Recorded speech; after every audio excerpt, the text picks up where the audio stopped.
Hello নমনি সামাজিক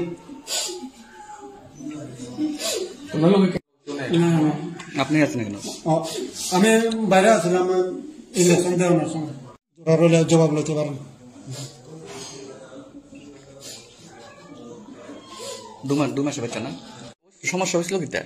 সমস্যা হয়েছে মানে শব্দটা একদম আইনা আর কি ওই লাগে ওই রেফার দিয়ে দিয়েছে স্যার। আচ্ছা এরপরে নার্সারি নিয়ে শুনছে নার্সে ইঞ্জেকশন দিয়ে দিয়েছে দুইটা লগে ইঞ্জেকশন মারি দিয়েছে। কোন সময় দিছে? কিছুক্ষণ আগে? কিছুক্ষণ আগে। ওখানে কি মারা গেছে? মারা গেছে। ডাক্তার আসেনি এখনো পর্যন্ত দেখা নাই। আরো আমার ডাক্তারের প্রধান দিতে আছে যেখানে এখানে দিয়ে গেলে অভিযোগ করতাম। আচ্ছা কোন ডাক্তার চিনেন? ওই তো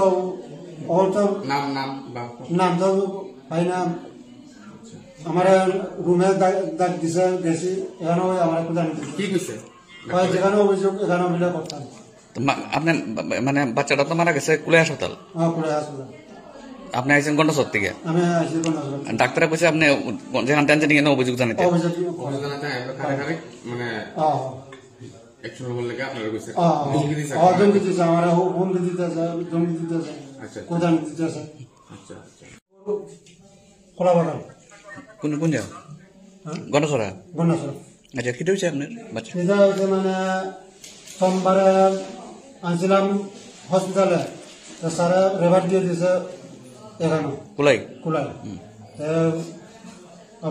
সুস্থ হয়েছে গত রাত্রে 2 ঘন্টা পর 2 ঘন্টা পর আজামের করে দুধ খাওয়াইছে মার দুধ ওই 5 দিয়ে তাহলে সকালে পরীক্ষা করে স্যারে কইছে কিন্তু 12 এমএল করে দুধ খাওয়াইবা মার থেকে থাই না। তাহলে আমি বাইরে রয়েছি তাহলে ফলাদার লইয়া বৌমা থাকে এখানে আর কত পরে ফলাদারে বার করে দিছে 2টা ইঞ্জেকশন মারি না স্যার ফলাদা কইব ইঞ্জেকশন নেওয়ার পরে কি হয়েছে? ইঞ্জেকশন দিছে মাত্র শেষ 1 সেকেন্ড টিকছে লগে লগে কি সময় সময় কি ডাক্তার আইছে? আসে না ইঞ্জেকশন কবে দিছে আজকে? বেশি করেছে একবার পুরো আচ্ছা বাচ্চা বয়স কত ছিল? 2 মাস। ডাক্তার এখনো পর্যন্ত আইছে না? না বার সাথীরা যাওয়া কোনো উঠেছিও না গন্ডাচরা হসপিটাল থেকে ডেলিভারি হয়েছে গন্ডাচরা। ডেলিভারি কোন আর এই জায়গা তো রেফার দিছে হ্যাঁ এখানে রেফার দিছে ইঞ্জেকশন দিয়ে মাইরা লাইছে কেউ মারবো এরকম তো হয় না ঠিক আছে তো এটা না তাদের অভিযোগ হয়েছে ইঞ্জেকশন পুশিং করণের পরেই বাচ্চাটা কিছুক্ষণ পরে মারা গেছে।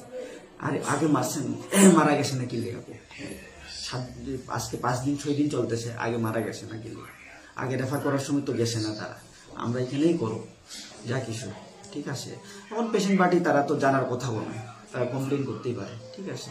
তো এটা নিয়ে তো আমরা তো তুমি চেক করতে পারেন সব নোট আসে সুন্দর করে যা আছে সব লেখা আছে A to Z ঠিক আছে। তো আমরা ইমার্জেন্সি ডক্টর অ্যাটেন্ড করছে ডক্টর তো দেখছে তো এরকমই পাইছে আর ঠিক আছে। তো তারা কওয়া হয়েছে তারপরেও তারা অভিযোগ করলে তো কিছু করার আমরা সে থেকে তো আমরা ক্লিয়ারিফিকেশন দেবো না ওইটা আর কি। তো তারা তো এটাই কমপ্লেন করতেছে আর কি। তারা সাডেনলি সিস্টার তারা আমার কল করছে তো কালো হয়ে গেছে বলে তো তারপরে করা হয়েছে তারপরে ওই ইমার্জেন্সি ডক্টর অ্যাটেন্ড করছে। এটা আমি তো সকালে সব কিছু দেখে আইছি মোটামুটি ঠিক আছে। আমরা কালকে থেকেই ফিডিং স্টার্ট করছি মানে খাওয়া দাওয়া স্টার্ট করছি আর কি পাইপ দিয়ে। তো তারপরে আজকে দেখে এলাম মোটামুটি আছে তো তারা কইলাম আজকে পাইপ দিয়ে খাওয়াও আমরা তো ফিডিং আস্তে আস্তে বাড়াই তো তারা বাড়াইতে গেছে আজকে কালকে 8 ml আজকে 12 ml এর করে বাড়াইতে গেছে। তো তারপরে হয়তো সকালে টকালে খাওয়াইছে তারা ঠিক আছে।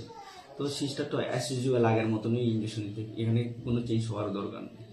আর আমরা সাইড থেকে আমরা কি লেগাইও করবো যেদিন এসে অনেক খারাপ আসছিল তারা দেখারও পাওয়া হয়েছে তারা গেছেন ঠিক আছে।